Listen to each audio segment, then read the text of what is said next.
తండ్రి అయిన దేవునికి మహిమ కలుగునుగాక. ప్రభును ప్రియ రక్షకుడైన క్రీస్తు నామంలో టీమ్ ఆఫ్ గాడ్ ఛానల్ వీక్షిస్తున్న ప్రియ సహోదరులందరికీ హృదయపూర్వకమైన వందనాలు తెలియజేసుకుంటున్నానండి. ప్రభునందు ప్రియ సహోదరులరా, ఈరోజు మన టాపిక్ క్రీస్తు ప్రభుల వారు మరణమును జయించిన లేకపోతే మరణమును తిరిగి లేచిన పునరుద్ధానాన్ని గురించి ప్రత్యేక వర్తమానముగా కొద్ది నిమిషాలు ఆలోచించడానికైతే మనం ప్రయత్నించాను. నిజమే ప్రియమైన దేవుని పిల్లలారా, క్రీస్తు ప్రభుల వారి జీవితంలో 4 ప్రాముఖ్యమైనటువంటి దినాలు మనకి కనబడతాయి. 1 ఆయన పుట్టినరోజు అని, 2 ఆయన మరణించిన రోజు, 3 ఆయన సమాధి చేయబడిన రోజు, 4 ఆ సమాధి నుండి పునరుద్ధానుడై తిరిగి లేచిన రోజు. ఈ 4 రోజులు ఆయన జీవితం చాలా ప్రాముఖ్యత సంతరించుకున్నాయి. క్రైస్తవ్యం అంతా కూడా ఈ 4 దినాల మీదే ఆధారపడి ప్రియ దేవుని పిల్లలారా మరి ముందుకు సాగుతున్నట్లుగా మనం గ్రహించవచ్చు. సో ఈరోజు ప్రియ దేవుని పిల్లలారా మరి పుట్టినరోజు గురించి కాదు, ఆయన మరణించిన రోజును కూడా మనం జ్ఞాపకం చేసుకున్నాం, ఆయన సమాధిని కూడా కొద్దిగా వివరించుకున్నాం. ఈరోజు మనం పర్టిక్యులర్గా ఆ మరణము నుండి తిరిగి లేచిన ఆ క్రీస్తు ప్రభు యొక్క పునరుద్ధానాన్ని వివరణాత్మకంగా ఆలోచించుకుంటకైతే ప్రయత్నించాను. నిజమే ప్రియమైన దేవుని పిల్లలారా, ఈ పునరుద్ధానాన్ని గురించి క్రీస్తు ప్రభులు తన జీవితంలో ముందుగా ఏం చెప్పారో అదే తన జీవితంలో జరిగించినట్లుగా లేఖనాలు మన సాక్ష్యం ఇస్తున్నాయి. సో ఈ పునరుద్ధానాన్ని గురించి, ఈ పునరుద్ధానం జరగటానికి ఎలా జరుగుద్ది, ఆ పునరుద్ధానానికి ముందు నా జీవితంలో ఏం జరుగుద్దని క్రీస్తు ప్రభుల వారు ఏదైతే చెప్పారో అదే ఆ జీవితంలో ప్రస్ఫుటంగా జరిగింది. జరిగిన తదుపరి ఆయన ఆ మరణాన్ని జయించి లేచిన స్థితి కూడా మనకు కనబడుతుంది కనుక వివరంలోనికి వెళ్ళటానికి ప్రయత్నించాను. క్రీస్తు ప్రభుల వారు బ్రతుకున్న సందర్భంలో గత కాలంలో ఆ యెరూషలేముకు వెళ్ళేటప్పుడు శిష్యులతో చక్కటి మాట చెప్పారు. ఏమని?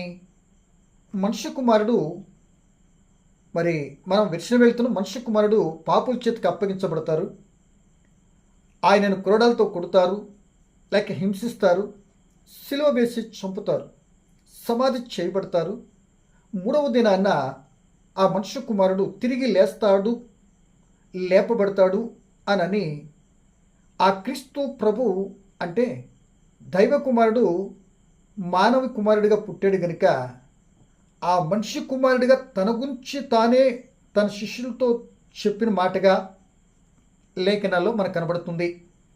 అది మత్తయి సువార్త 16:21 కానీ 17:23 కానీ ఇలా 3 సువార్తల్లో మనకు కనబడుతుంది.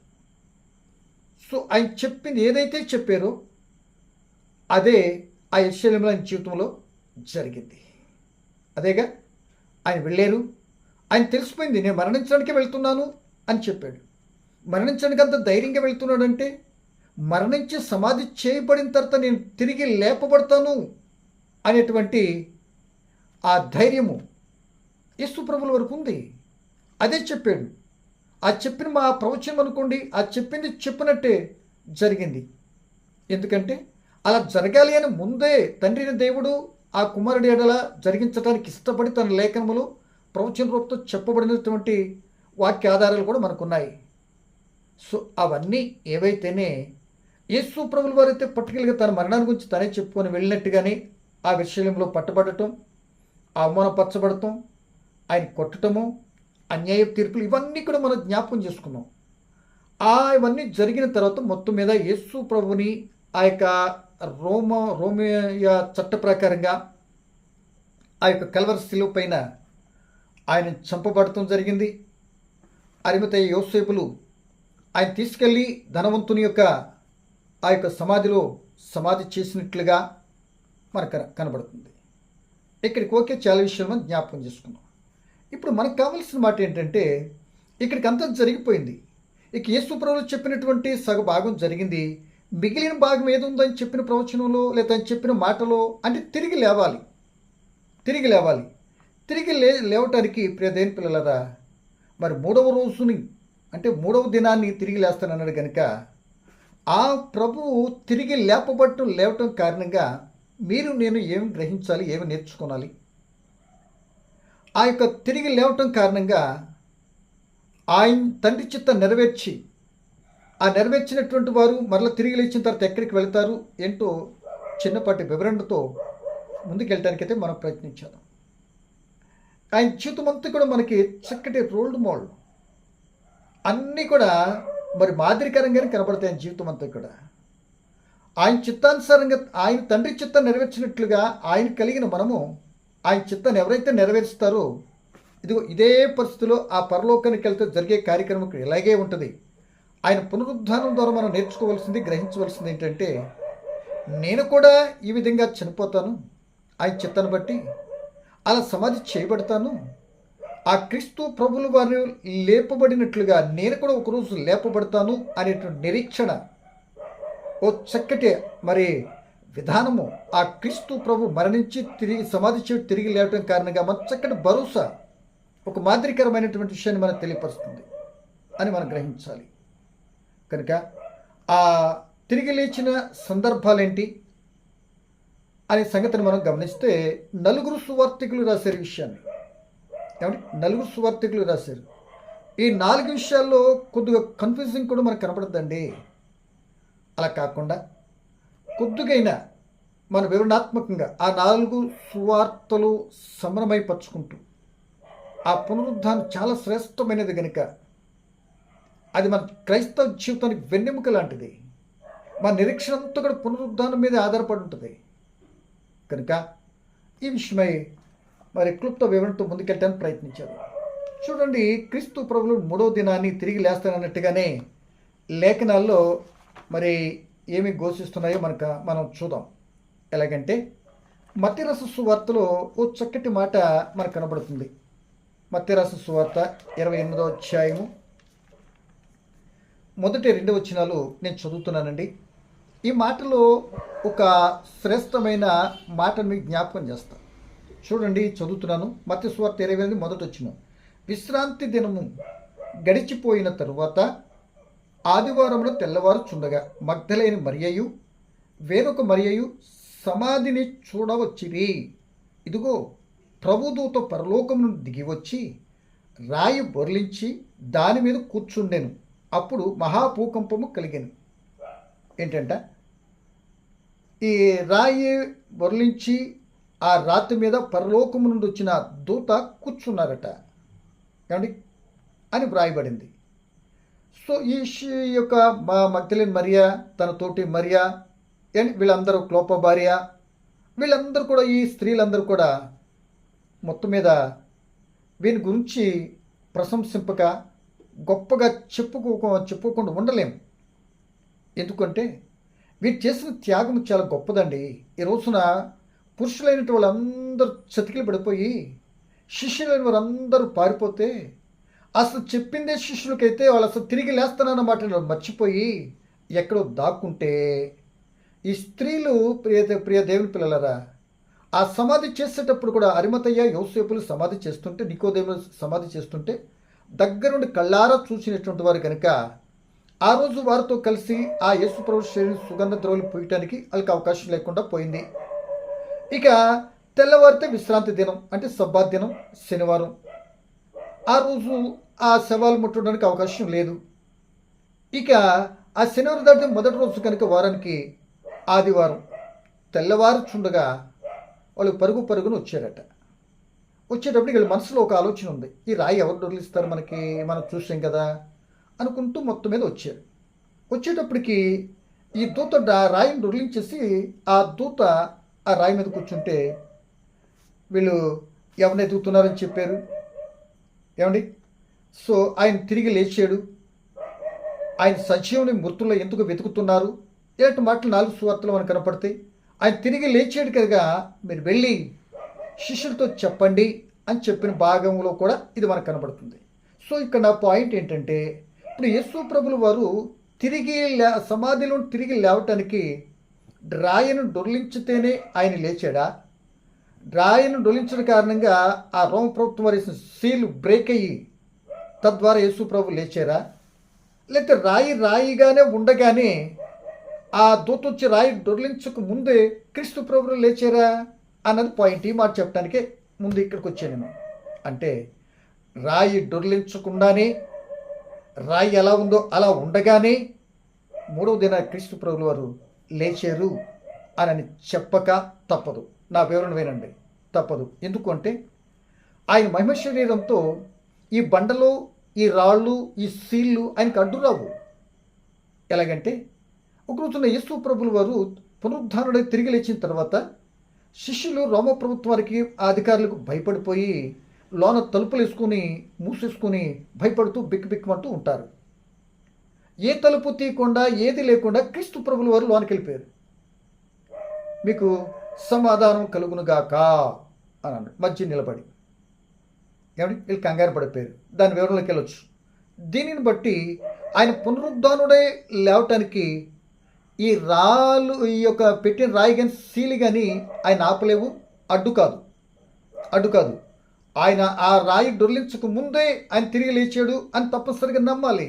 ఎందుకంటే ఎలాగంటే మరి ఎందుకు ఈ యొక్క సమాధి మీద రాయి డొర్లించబడింది అని అంటే, మరి అది ఎవరో మనవాళ్ళు డొర్లించలేరు కనుక దూత చేత డొర్లింప చేసి ఇదిగో యేసు లేచాడు ఖాళీ సమాధిని చూడండి అని చెప్పటానికే తప్ప ఆయన రాయి డొర్లించితేనే ఆయన లేవటం మాత్రం కాదు అని గ్రహించారు. ఇప్పుడు రాయి డొర్లించి ఆ రాయి మీద ఎందుకు కూర్చున్నాలి అంటే, మరలా ఎవరైనా వచ్చి డొర్లించేస్తారేమో రోమ ప్రభుత్వం వారు, ఈ మతాధికారులు.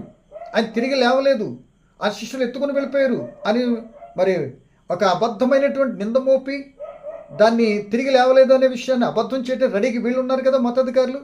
అలాంటిది జరగకుండానే ఆయన మళ్ళీ తిరిగి వేయకుండానే ఖాళీ సమాధి తిరిగి లేచిన సాక్ష్యం చెప్పాలి కనుక అందుకు ఆయన రాయి మీద కూర్చున్నాడు. కానీ రాయి డొర్లించిన తర్వాతే యేసు లేవల అనేది గమనించాలని ప్రభుని బట్టి మీకు జ్ఞాపకం చేస్తున్నాను. అంటే యేసు ప్రభుని లేపటానికి ఈ రాళ్ళు ఇవేం అడ్డు కాదు ఒకరి దేవునికి. ఆ పని వాళ్ళే చేయనవసరం లేదు అనే సంగతిని గ్రహించాలి. ఈ విధానంగా మొత్తం మీద వచ్చారు. వీళ్ళు కూడా ఇక్కడ ఒక విషయాన్ని, దేశంలో జరుగుతున్నటువంటి ఒక సంఘటన, వీళ్ళు కూడా ఆ చనిపోయినటువంటి 3వ రోజు ఉదయకాల సమయంలో సుగంధ ద్రవ్యాలు పూయాలని వచ్చారట. ఏమండి, అప్పటికి ఎలా ఉంటుందండి ఆ బాడీ? అయినా మొత్తం మీద వచ్చారు. వాళ్ళ ప్రేమ, ఆ దేవుని మీద ఆసక్తి వాళ్ళని బలవంతం చేస్తుంది. పరుగును వచ్చారు, వేకుజామున లేచి పరిగెత్తుకొచ్చేసారు. సో ఆ వచ్చిన సందర్భంలో ప్రియ దేవుని పిల్లలారా, ఆయన తిరిగి లేచిన తర్వాత తిరిగి నేను లేస్తాను అన్నాడు కనుక ఆ లేచిన తీరులో ఎవరెవరికి కనబడ్డారు, ఏ విధానంగా కనబడ్డారు, ఆ పునరుద్ధానంలో మరి క్రీస్తు ప్రభుల వారు మహిమ శరీరంతో ఆయన ఎలా మరి తిరిగారు అని అంటే, తిరిగి లేచిన తర్వాత యేసు ప్రభుల వారు 40 దినాలు తనను తానుగా సజీవునిగా కనపరుచుకోవటానికి మరి ఎన్నో రకాలుగా 10 దగ్గర 11 ప్రత్యక్షతలు మనుషులకు కనబడి, ఇదిగో నేను ముందే చెప్పాను మరణంలో తిరిగి లేస్తాను అని, ఇదిగో నేను తిరిగి లేచాను అని అనేక పర్యాలు గాయాలు చూడని శిష్యులారని ప్రజలకు అనేక మందికి ఒకేసారి ఇలా 11 పర్యాయాలు దగ్గరగా అందరికీ తను సజీవునిగా మరి ప్రత్యక్షపరచుకొని తదుపరి చక్కటి గ్రేట్ కమిషన్ ఆ చెదిరిపు శిష్యులందరినీ దగ్గర తెచ్చి ఇక జరగవలసిన కార్యక్రమాలు వాళ్ళ మీద పెట్టి ఆయన పరలోకానికి వెళ్ళినట్లుగా లేఖనం స్పష్టంగా మనకు సెలవిస్తున్నాయి. సో ఈ భాగాన్ని బట్టి మనం గ్రహించవలసిన ఒక మాట ఏంటంటే, ఈ విధంగా ఉంది కనుక ఈ తెల్లగట్టి వీళ్ళ సమాధి దగ్గరికి వచ్చినట్టు తీరును ఈ మాట చెప్పి ఎవరికి కనబడ్డాడని వివరణలోకి వెళ్తానండి. చెప్పిన మాటలంటే వివరణ ఇస్తానండి. ఇప్పుడు నేటి కాలంలో కూడా ఏం చేస్తున్నారంటే ప్రజలు, అనేక మంది క్రైస్తవులు తెల్లరిగట్టనే క్యాండిల్స్ పట్టుకొని సమాధిలోకి వెళ్ళిపోతున్నారు. ప్రియులరా, ఎందుకు వెళ్ళాలి సమాధిలోకి? ఎందుకు వెళ్తున్నారు అసలు? అలా సమాధిలోకి వెళ్ళమని బైబిల్లో రిటన్గా లేదే. సో ఒకళ్ళు వెళ్ళిన దేన్ని బేస్ చేసుకుని వెళ్తున్నారు అని అంటే, ఇదిగో స్త్రీలు తెల్లగట్ట ఆయన పునరుద్ధానం లేస్తానని చెప్పాడు కనుక ఆయనకు సుగంధ ద్రవ్యాలు పూయాలని వాళ్ళు పట్టుకెళ్ళారంట. సుగంధ ద్రవ్యాలు అవి. ఇప్పుడు మనలో తీసుకెళ్ళేదాం క్యాండిల్స్, పలహారాలు నేటి కాలంలో. ఏమిటి ఆదివారం వేకుచ్చాములు ఎందుకు తీసుకెళ్తున్నారు అర్థం కావట్లే. సో ఒకవేళ ఇలాగనుకుందాం, పోనీ వారి వల్లనే ఒకళ్ళు వెళ్ళారు, స్త్రీ అక్కడికి వెళ్ళి ఏదో చేదారనుకుంటే పోనీ వెళ్ళేదాన్ని వెర్చలేమా? వీళ్ళు వెళ్తున్న సమాధులన్నిటి ఉన్నటువంటి స్థలంలో క్రీస్తు ప్రభువులో తెరవబడిన సమాధి ఏమైనా కనపడద్దా? లేదుగా. ఒకవేళ ఆ సందర్భంలో అలా చేయటం కారణంగా వీళ్ళకి ఏంటి వచ్చేది? టైం అంతా వేస్ట్ కదా. అదే కదా విగ్రహారాధన, అది కదా అల్పవిశ్వాసంతో కూడినటువంటి పరిస్థితి అని నాకైతే అనిపిస్తుంది. అక్కడికి వెళ్ళనవసరం లేదు అసలు. అక్కడ ఎవరుంటారు? పోనీ అక్కడికి వెళ్ళి ఏం చూస్తారు వీళ్ళు? తెల్లరిగట్ట నిద్రమారలు మానుకొని. అదే తెల్లరిగట్ట ప్రార్థన పెడుతున్నాం కూర్చోండి అంటే ఒక్క లేచి రాడు. ఎందుకు అలా చేస్తున్నారంటే పండగ అండి. ఏం పండుగమ్మా అంటే సమాధుల పండుగ అండి బాబు. నిజమా పిల్లరా? ఆలోచించాలని ప్రభుని బట్టి మీరు జ్ఞాపకం చేస్తున్నా. అలా వెళ్ళి పలహారా తీసుకొని వీళ్ళు ఆ సమాధి పైన మరి క్యాండిల్స్ వెలిగించేసి ఏమండి ఏం ప్రార్థన చేస్తారు? నేనైతే ఎవరిని అడగలేదు, సరికి వినలేదు. అక్కడ పెట్టే పలహారం కూడా తీసుకెళ్ళి ఆ సమాధి మీద నేల మీద ఆ గోరియన దాని మీద పెట్టేసి అక్కడ వాళ్ళు ఒకరికొకరు పంచుకొని వచ్చేస్తూ ఉంటారు. ఏంటి వచ్చేస్తుంటారు. అది ఆయన తినడం అండి ఇది చేయరు. సో వాక్యం ఏం సెలవిస్తుందంటే చనిపోయినటువంటి వరకు భూమి మీద ఉన్నటువంటి ఎటువంటి వంతు పొంతు ఏది లేదు అని ప్రసంగి 9:5 మనకు కనబడుతుంది. కానీ మాకు ఉందండి వంతు అని అనుకొని ఇక్కడ వెళ్ళిపోయి చేస్తున్నారు. ఎంతవరకు కరెక్ట్ వస్తారో ఆలోచించండి. అది చేయాలా? ఎవరికి చేస్తున్నావు? నీ భర్తో, నీ భార్యో, నీ కొడుకో, నీ కూతురో, నీ బంధువు ఎవరైతే వాళ్ళు చనిపోతే సమాధి చేయబడ్డారు కనుక వాళ్ళ దగ్గరికి వెళ్ళి చెప్తే వాళ్ళు ఏం చేస్తారు? వాళ్ళు అక్కడ ఉంటారా? పోనీ మట్టిలోకి ఎప్పుడో కలిసిపోయారు కదా, తింటారా? తినరు కదా. ఇదే అనాలోచితము, విగ్రహాలతో కూడిన పని. దీన్ని విడిచిపెట్టుకోనాలి.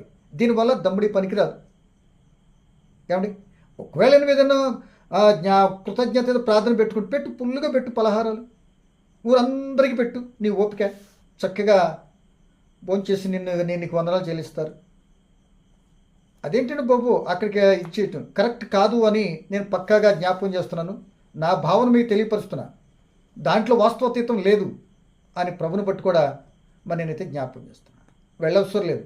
పొద్దుటే అయిగా ఇప్పుడు మనం ఏం చేయాలి? ఇప్పుడు అక్కడ సమాధులు యేసుబాబు లేదో సమాధికి వెళ్తున్నావు. అక్కడికి వెళ్ళి వచ్చిన తర్వాత తను బట్టి మళ్ళీ పడుకొని ప్రార్థన 10ంటికి 9ంటికి అన్నారనుకోండి, 11ంటికి వెళ్తారు ఇక్కడ ఈ ప్రబుద్ధులు చాలామంది. ఎందుకంటే నేను అనుభవించాను కనుక అనుభవపూర్వకంగా చెప్తున్నాను ఈ మాట, చూసాను కనుక. కరెక్ట్ కాదు కనుక నా ప్రేమ దేవుని పిల్లలరా ఈ విషయాన్ని గమనించాలని ప్రభుని బట్టి మీకైతే నేను జ్ఞాపకం చేస్తున్నాను. సో ఈ ప్రకారం వాళ్ళు వెళ్ళినట్టుగా వెళ్తున్నాము అంటారు. ఇదొకటి ఈ బేస్ తప్ప మరొకటి లేదు. ఇంకో వేదే అంటారు అక్కడికి వెళ్ళారు. ఎందుకంటే ఛాన్స్ లేదు. పోనీ వాళ్ళు అక్కడికి వెళ్ళేటప్పటికే లేడు. అక్కడ ఆల్రెడీ లేచాడైనా. పోనీ అట్ట అనుభూతి ఏమైనా ఉందా మనకి? ఇక్కడ లేదుగా పిల్లరా. అది చేయని అవసరం లేదు అని నా భావన. పెద్ద మనసు అర్థం చేసుకోగలరని కూడా నేను జ్ఞాపకం చేస్తున్నా. ఆ తెల్లగట్టి సమయంలో లేచి మొదటి జామున దేవునిలో నీ సాధక బాధకాలు, అయా మీ కుమారుడు క్రీస్తు ప్రభు ఇలా మరణించి ఈ పునరుద్ధాన దినంలో మీరు లేపిన విధానాన్ని బట్టి నేను జ్ఞాపకం చేసుకుంటున్నాను. తద్వారా అటువంటి పునరుద్ధానం నా జీవితంలో జరగబోయేదానికి నేను మీ కుమారుడు క్రీస్తు ప్రభును బట్టి ఎలా సిద్ధపడాలో నేర్పించండి అయ్యా అంటూ ప్రార్థన చేసుకుని బైబిల్ చదువుకున్న ధైర్యపరచబడతాం, బలపరచబడతాం. అక్కడికి వెళ్ళి వచ్చేటప్పటికి కొందరు నడవలేక కాళ్ళు చేతులు లాగేసి కూర్చుంటారండి. అవసరం అంటారా? పోనీ వాళ్ళ ద్వారా ఏమైనా వచ్చి నీకు సహాయం జరుగుతుందా? ఏం లేదు. మరొకసారి చెప్తున్నా, వెళ్ళనవసరం లేదు నా అభిప్రాయం. అలా వీళ్ళు కూడా వెళ్ళారండి లేరండి. అక్కడికి వెళ్ళిన తర్వాత క్రీస్తు ప్రభు వారు అన్నట్టుగానే తిరిగి లేచారు. లేచినప్పుడు ఎవరికీ మొట్టమొదటి కనపడ్డారు? ముందే చెప్పాను 40 దినాలు తన్ను తాను కనపరుచుకుంటానికి. నేను తిరిగి లేస్తానని చెప్పాను కనుక నేను లేచాను అని అనేక మంది కనబడి నేను లేచాను చూడండి అని చెప్పటానికి ఆయన అనేక మంది కనబడినట్లుగా మనకు కనబడుతుంది. ఎందుకంటే అప్పటికి యేసు ప్రభువు చనిపోయినటువంటి వారిని లేపాడు, ఆయన శిష్యులు లేపారు, అంతకుముందు ప్రవక్తలైనటువంటి పాత నిబంధనలు లేపారు. అవన్నీ చూసినా అందరూ మర్చిపోయారు ఏంటో కానీ ఆయన చనిపోయిన వాళ్ళు లేపినప్పుడు నేను కూడా లేపబడతా, నేను కూడా లేస్తాను అని చెప్తే అది వెరిగే కనబడుతుంది. మతాధికారులు కూడా సద్దుకాయలు పునరుద్ధానాన్ని కూడా నమ్మరు. ఏమండి? కనుక ఈ పరిస్థితుల్లో ఆయన ముందు సువార్త చెప్పి నమ్మించటం కంటే నేను తిరిగి లేచినని నమ్మించటం చాలా కష్టమైపోయినట్టుగా కనబడుతుంది క్రీస్తు ప్రభుకి. సాక్షాత్తు తను ఏర్పాటు చేసిన శిష్యుల్నే నమ్మించడానికి లేకపోతే ఆ విషయాన్ని బలపరచడానికి నేను లేచని చెప్పడానికి ఎన్నో ప్రయత్నాలు చేయవలసి వచ్చింది. కనుక ప్రేమ దేవుని పిల్లలారా, ఎందుకు అంటే అప్పటికి వీళ్ళు పారిపోయారు, యేసును వదిలేశారు. వాళ్ళు అనుకున్న ఆశలన్నీ కూడా అడియాశలు అయిపోయినాయి. ఇక ఆయనకి మన సంబంధం లేదులే, ఇక చేపలు పట్టుకుందన్నాడు హో అనుకుంటూ వెళ్ళిపోయినట్టుగా వారి యొక్క జీవిత విశేషాలు మనకు అర్థమవుతున్నాయి. కనుక నా ప్రియమైన దేవుని పిల్లలారా, ఈ సమయాన్ని బట్టి మనం ఆలోచించవలసిన మాట ఏంటంటే, ఎవరికి మొదటగా కనబడ్డారు యేసు ప్రభుల వారు అనేది ఆలోచిస్తూ, ఆమెకే ఎందుకు కనబడాలి? ఏర్పాటు చేసుకున్న శిష్యులు వీళ్ళందరూ ఉన్నారుగా, చక్కగా పెద్దలైనటువంటి వారు, సమాధి చేసినటువంటి నికోదేము ప్లస్ అరిమత యోసేపులు ఉన్నారుగా. సో వీరికే ఎందుకు కనబడ్డాడు అంటే ఏదో ఒక సత్యాన్ని చెప్పాలనుకుంటున్నాడు దేవుడు. వీరి ద్వారా ఒక చక్కటి పాఠాన్ని నేర్పించాలనుకుంటున్నాడు సమాజానికి. పురుషులైన వారు కూడా అనుకోనాలి నా ఉద్దేశం. చదువు మాట చదివి మాట్లాడుకుందా చూడండి. మరి లోకరస సువార్త 16వ అధ్యాయము 9వ వచనాన్ని ఇప్పుడు నేను చదువుతున్నానండి. మార్కు సువార్త 16వ అధ్యాయం 9వ వచనాన్ని నేను చదువుతున్నానండి. ఆదివారం తెల్లవారినప్పుడు యేసు లేచి తను 7 దెయ్యములను వెళ్ళగొట్టిన మగ్దలేని మరియకు మొదట కనబడెను. ఎవరంట? తెల్లవారినప్పుడు యేసు లేచి తాను 7 దెయ్యములను వెళ్ళగొట్టిన మగ్దలేని మరియకు మొట్టమొదటిసారి కనబడ్డాడట. ఈమెమంతా భక్తిపరురాలో లేకపోతే ఇంకోటో అని అంటలేదు, ఇక్కడ చెప్పట్లే. ఎప్పుడైతే తన బ్రతుకుని సాతాన్లు పట్టి 7 దెయ్యాలు పట్టి తన జీవితం అధోగతి పాలు చేసినప్పుడు, ఇక ఆ బ్రతుకు విరక్తి చెందినప్పుడు, ఆ బ్రతుకు ఒక భరోసా ఇచ్చి ఆ బ్రతుకును మార్పును కలుగు చేసి ఆ దెయ్యాలన్నిటి నుండి విడిపించి మనిషిగా భూమి మీద నిలబెట్టాడు కనుక ఆమె బ్రతుకులో ఆయన వెంబడించడం ప్రారంభించింది. ఇక అక్కడి నుండి ఆయన చిత్తానికే తన జీవితం అంకితమైపోయినట్లుగా మనకు కనపడుతుంది.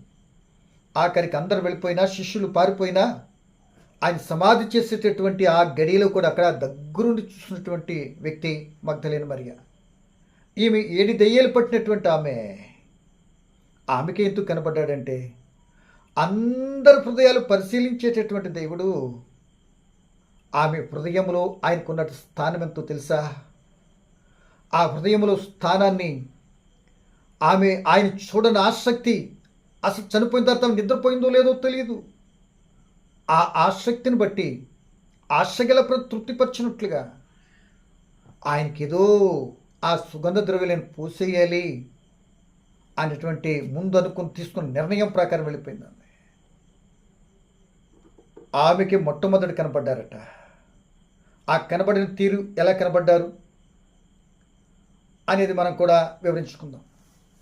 సో స్త్రీ ద్వారానే మొట్టమొదట పునరుద్ధాన స్వార్తను లేకపోతే పునరుద్ధానం చెందిన వార్త మొట్టమొదట స్త్రీ ద్వారానే దేవుడు తను ఏర్పాటు చేసుకున్నటువంటి శిష్యులైన వారికి అందించడానికి వాడుకున్నాడు.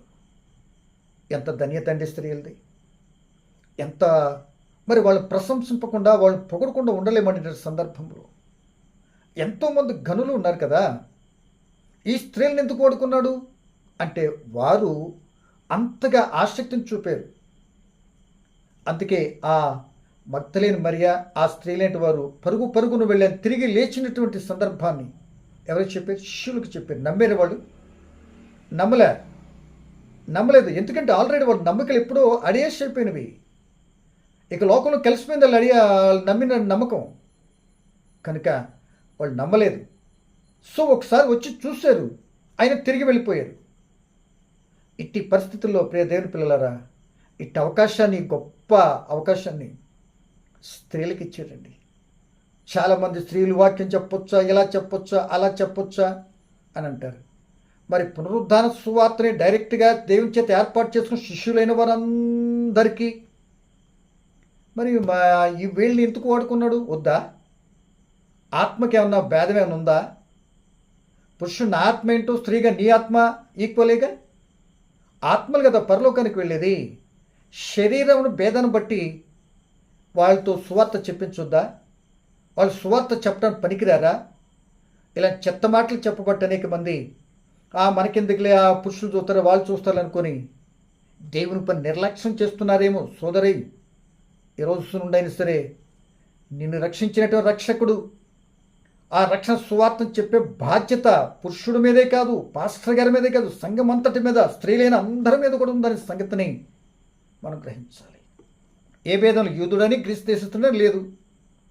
ఇప్పుడు మనమందరం చెప్పాలి అనే సంగతిని గ్రహించాలి. సో నాకు ఇప్పుడు ఇక్కడ వచ్చిన మాట ఏంటంటే, ఆమె చూడండి ప్రియమైన దేవుని పిల్లలారా, ఆమెను ఎన్నిక చేసుకున్నాడు దేవుడు. ఒక సమర స్త్రీని ఎన్నిక చేసుకున్నాడు ఒక రోజున. కనుక ఈమెకి మంచి గొప్ప ఆధిక్యత మరి దక్కింది, చరిత్రలో నిలిచిపోయింది. మొదటి పునరుద్ధాన సువార్తను తెలియపరిచినటువంటి మొట్టమొదటి మరి స్త్రీకి ఆ అవకాశం దేవుడు ఇచ్చినట్లుగా, అట్టి అవకాశం పొందుకొని ఘనపరచబడినట్లుగా, గంతకెక్కినట్లుగా అనేక మంది స్త్రీలను ప్రోత్సాహపరిచేటటువంటి వారుగా ఈమె మనకు కనబడుతుందండి. కనుక నా ప్రియమైన వాళ్ళరా, ఆలోచించాలని ప్రభుని బట్టి మీకు జ్ఞాపకం చేస్తున్నా. ఈమె కనబడిన తీరు వివరంలోనికి వెళ్ళాలంటే మనం యోహాను రాసిన సువార్త మరి 20వ అధ్యాయము అక్కడ కనబడిన తీరు మనకు కనబడుతుందండి. ఎలాగంటే అప్పటికి మరి శిష్యులు వచ్చారు, వెళ్ళిపోయారు, ఆమె అక్కడే ఉండిపోయింది. ఆ దూత ఈయనతో మాట్లాడుతుంది, అమ్మ ఎవరిని ఎదుగుతున్నావు, ఎందుకు ఏడుస్తున్నావు అని చెప్పగానే ఆ మాట వెనక్కి తిరిగి చూసేటప్పటికి ప్రక్కన యేసుప్రభులు వారు ఉన్నారు. యేసుప్రభులు వారు ఉంది. ఆమె ఏమంటుందో చూద్దాం. 14 వచ్చిన యోహాను సువార్త 20:14.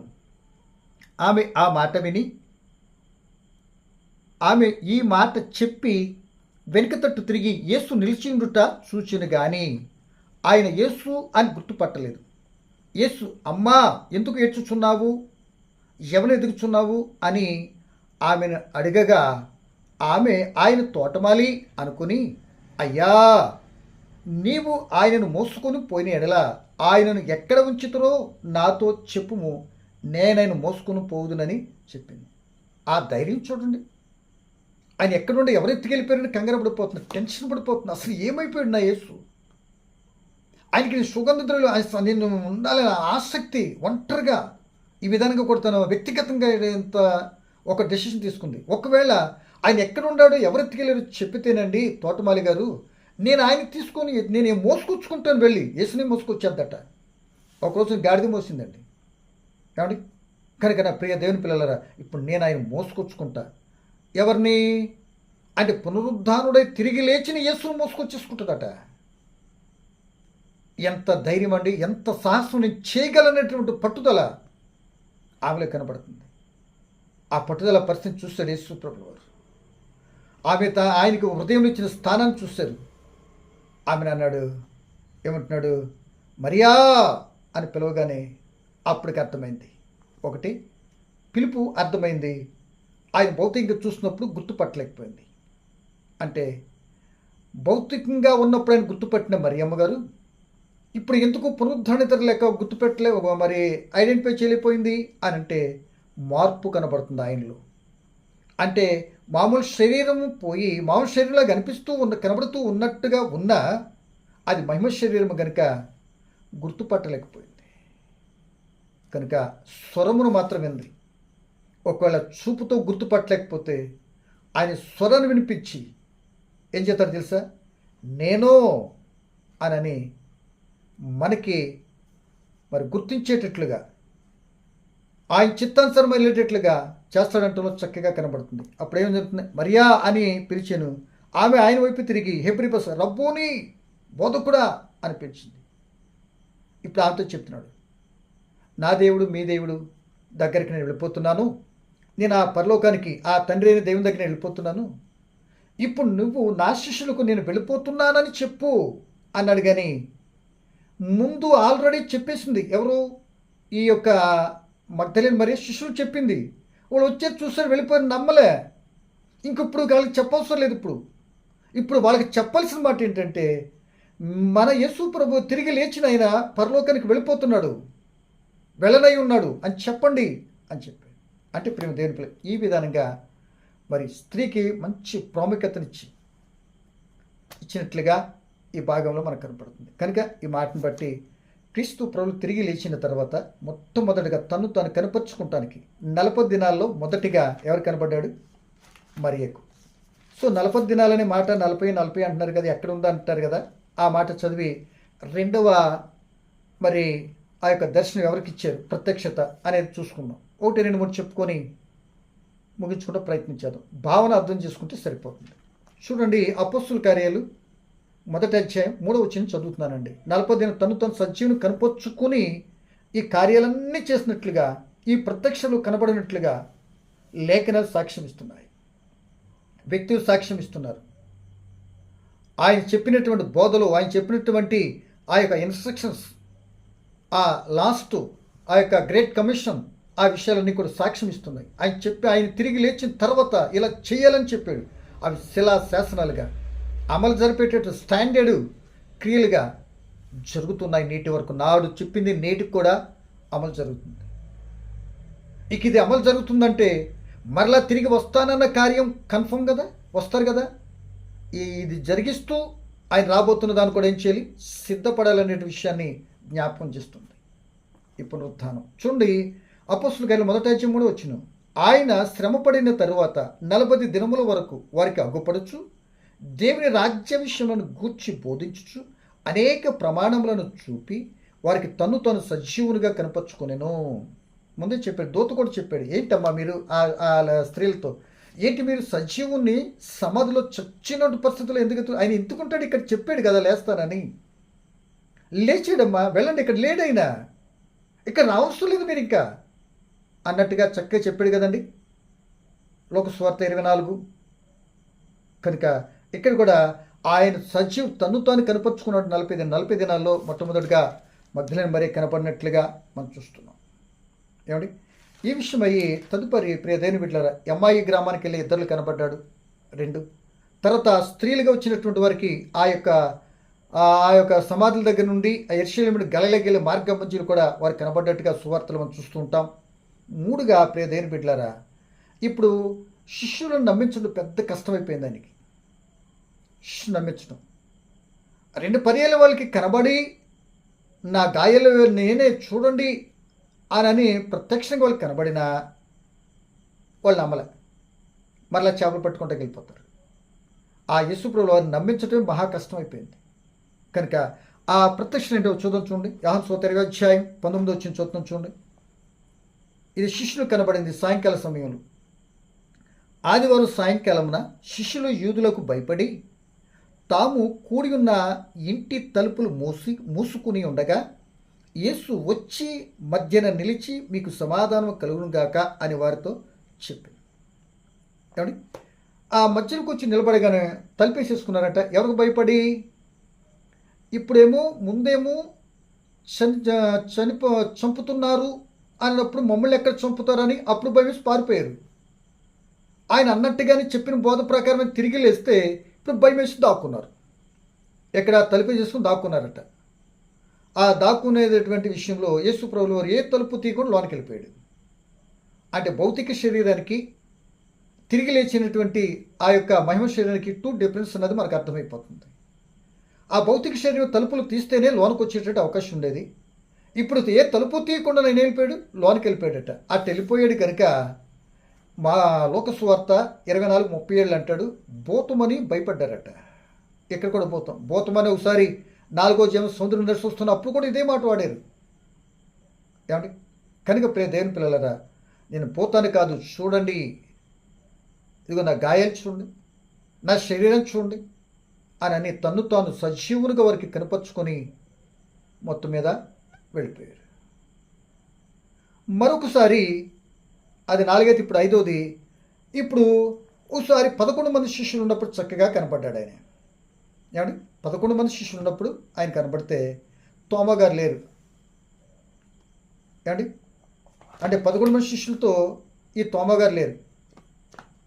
ఈ తోమా గారు లేరు కనుక ఆ మిగిలిన కనబడిన శిష్యులందరితో తోమా గారు లేకపోవడం కారణంగా వీళ్ళందరూ ఏం చెప్పారంటే, ఇదిగో మేము యేసు ప్రభుని చూసాము, ఆయన తిరిగి లేచాడు అని సంతోషంతో చెప్తే, అబ్బాయి మీరు చూస్తే చూడొచ్చు కానీ నా విధానం ఏంటంటే ఆయన గాయాల్లో చక్కగా ఏలిపెట్టి చూస్తూనే నేను నమ్ముతాను తప్ప లేక నమ్మనబ్బా అని ఆ సంతోష వార్తను తోమగారికి వ్యక్తిగతంగా మాలో ఒకడు కదని ఆయనకి చెప్తే ఇలాంటి డైలాగ్ కొట్టాడు ఆయన.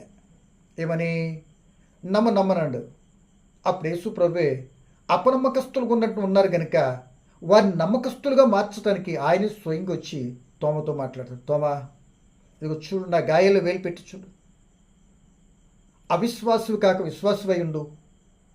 చూసి నమ్మిన వారి కంటే చూడక నమ్మిన వారు ధన్యులు అంటూ చెప్పినట్లుగా ఇదిగో ఇదే యోహాను సువార్త 20వ అధ్యాయము 26వ వచనం నుండి దిగు భాగంలో మనకు కనబడుతుంది. ఏమండి, ఇది 5వది. ఇలా ఈ విధంగా ఆ యొక్క యాకోబు గారికి కానీ, ఏమండి, పౌలు గారికి కానీ, 500 మందికి కానీ ఇలా అనేక పర్యాలు కనబడినట్లుగా మనకు కనబడుతుంది. ఏమండి, ఇక తర్వాత యోహాను సువార్త 21వ అధ్యాయంలోకి వచ్చినట్లయితే ఎన్నిసార్లు కనబడి చెప్పినా ఇది 3వసారిగా మరలా కలుసుకుంటే పేతురు గారికి ఇక ఇది అవ్వలేదండి. ఇదిగో మరి నేనేంటంటే చేపలు పడతాకి వెళ్ళిపోతున్నాను ఓ అన్నాడు. ఓ అయితే నువ్వే వెళ్ళిపోతే మేము కూడా వచ్చేస్తాం అన్నా అని అనుకుని ఆయన వెనకాల మొత్తం 7 శిష్యులు చేపలు పడతాకి గలిలయ సముద్రానికి వెళ్ళిపోయారు. అరే ఇప్పుడే కదా 2 సార్లు కనబడి సజీవునిగా లేచని చెప్పినా సరే వీళ్ళకి ఇంకేమీ గ్రహింపు రాలా, అని చెప్పిన మాట జ్ఞాపకం రాలా. సరే ఎట్టకేలకు మొత్తం మీద వాళ్ళు రాత్రంతా కూడా చేపలు పడతానికి వెళ్ళారు. మన జీవితంలో మాత్రం గుర్తుపెట్టుకోవాలి. ఏంటో తెలుసా? ఒకసారి దేవుని చిత్తాన్ని బట్టి ఆయన పనిచేస్తూ ఆగిపోయి మన సొంత ఉద్దేశాల ప్రకారం మరలా ఆ పని విడిచిపెట్టి మన సొంత పనులుగా చేసుకుంటానికి వెళితే ఆ పని ఎప్పటికీ ఫలించదు. ఆ పని ద్వారా స్ట్రైన్ అయిపోయి నలిగిపోతారు తప్ప ఫలితం మాత్రం శూన్యము అంటానికి శిష్యులే గొప్ప సాక్ష్యంగా మనకు కనబడుతున్నారు. ఎలాగంటే వాళ్ళు చేపలు పట్టేటట్టు వాళ్ళుగా చేసుకుంటాను అనలేదు ఆయన. మీరు నిన్న చేపలే పట్టారు, ఓకే, ఇప్పుడు నేను మీ స్థితి మీ వృత్తిని మార్చేసే కదా. మీ వృత్తిని మార్చేసే కదా. ఒకప్పుడు గేలాలేసి ఒక్కొక్కటి పట్టారు, ఇప్పుడు వల వేసి పట్టాలి. ఎంతమందినైనా పట్టాలి వలలోకి అన్నట్లుగా అది చేస్తే మరలా పని వదిలేసి మరలా చేపలు పడదగిలితే ఒక్క చేప పట్టలేదు పోయారండి. అనుభూశాలే సముద్రం ఆటుపోట్లు తెలిసినటువంటి వారే 3.5 సంవత్సరాలు ఇంచుమించుగా చేపలు పట్టకుండా బ్రేక్ అయ్యారు కదా. ఇప్పుడు ఒక్క చేప కూడా దొరకలే. అక్కడికి వచ్చి కూడా అని చెప్పి కుడివైపున వల వేస్తే 153 చేపలు పడ్డాయి. అక్కడ చేపలు కాల్చబడినటువంటి రొట్టె కూడా తిని వాళ్ళు నమ్మించిన అప్పుడు గ్రహించారు. అప్పుడు గ్రహించిన తర్వాత పేతురుతో చెప్పాడు, నువ్వు 3 సార్లు బొంకేవు కనుక 3 సార్లు నా మందన వేపు, నా మందన వేపు అని మనకు బాధ్యత అప్పగించినట్లుగా మనకు కనపడుతుంది. వారికి ఇది చేయటానికి 40 దినాలు ఆయన తను సజీవునిగా కనపరుచుకున్నాడు. ఇక ఇంకొద్దిగా మనం 1-2 మాటలు చెప్పుకోవాలంటే, మరి అపోస్తలుడు పౌలు గారు చెప్తున్న కొరింథీ సంఘానికి వ్రాసిన పత్రికలో ఏం చెప్తాడంటే 15వ అధ్యాయంలో మరి ఎంతమంది కనపడాడో ఇక్కడ వివరణ ఇస్తున్నాడు పౌలు గారు కూడా. కడపటిగా ఉన్న నాకు కూడా ఆయన కనపడ్డాడు, ప్రత్యక్షమయ్యాడు అని చెప్తున్నాడు. ఏమని చూడండి. 1 కొరింథీ పత్రిక 15:4 చూస్తున్నానండి. 1 కొరింథీ పత్రిక 15:5 చదువుకుందాం. లేకపోతే 4 లేఖనం ప్రకారము 3వ దినం లేపబడెను, ఆయన కేపాకును తర్వాత 12 మందికి కనబడెను. అటు పిమ్మట 500కు ఎక్కువైన సహోదరులకు ఒక్క సమయమందే కనబడెను. వీరిలో అనేకులు అప్పటి వరకు నిలిచి ఉన్నారు, కొందరు నిద్రించిరి. తరువాత ఆయన యాకోబుకును అటు తరువాత అపోస్తులలో మరి అందరికీ కనబడెను. అందరి కడపట కాలమందు పుట్టినట్టున్న నాకును కనబడెను అంటున్నాడు. అందరూ కడపట్టుకు నాకు కూడా కనపడని చెప్పి ఈ మాటను బట్టి ప్రియమైన దేవుని పిల్లలారా, ఆయన మరణాన్ని జయించి లేచాను అని చెప్పడానికి ఇంతగా చెప్పాల్సి వస్తుంది. క్రైస్తవ జీవితం అంటేనే పునరుద్ధానం మీదని మనం ఆధారపడి ఉంటుందండి. కనుక ఈ సమయాన్ని బట్టి ప్రియమైన సోదరులారా, ఇప్పుడు మరణించిన వారు ఎక్కడికి వెళ్తారు, ఎక్కడికి వెళ్ళాడు యేసుప్రభు, ఎక్కడి నుండి లేచాడు అన్నది ఒకటి చూడాలి. అసలు మరణించినటువంటి తిరిగి లేస్తారా అన్నది 2 చూడాలి. ఈ 40 దినాలు కనబడిన తర్వాత చివరికి ఆయన ఏం చెప్పి ఎక్కడికి వెళ్ళారు అనేది చూడాలి. చాలా టైం అయిపోతుంది, క్లుప్తంగా 2 మాటలు చెప్పి ముగిస్తా. సో యేసుప్రభు చనిపోయిన వెంటనే ఆ చనిపోయిన 3 గంటలకు ఆత్మ తండ్రికి అప్పగించి ఎక్కడికి వెళ్ళాడు? పరదేశికి వెళ్ళాడు. ఆ పరదేశంలో ఉంది తన ఆత్మ కూడా.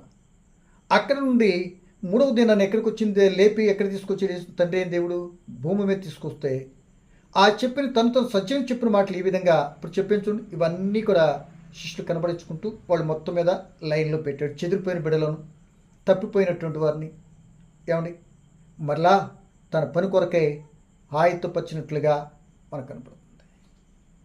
సో ఈ ప్రకారంగా గమనించినట్లయితే అలా వచ్చిన తర్వాత ఆయన ప్రియ దేవుని పిల్లలరా ఆ కనబడిన తీరుని బట్టి తిరిగి వచ్చిన తీరు కనపడ్డాడు.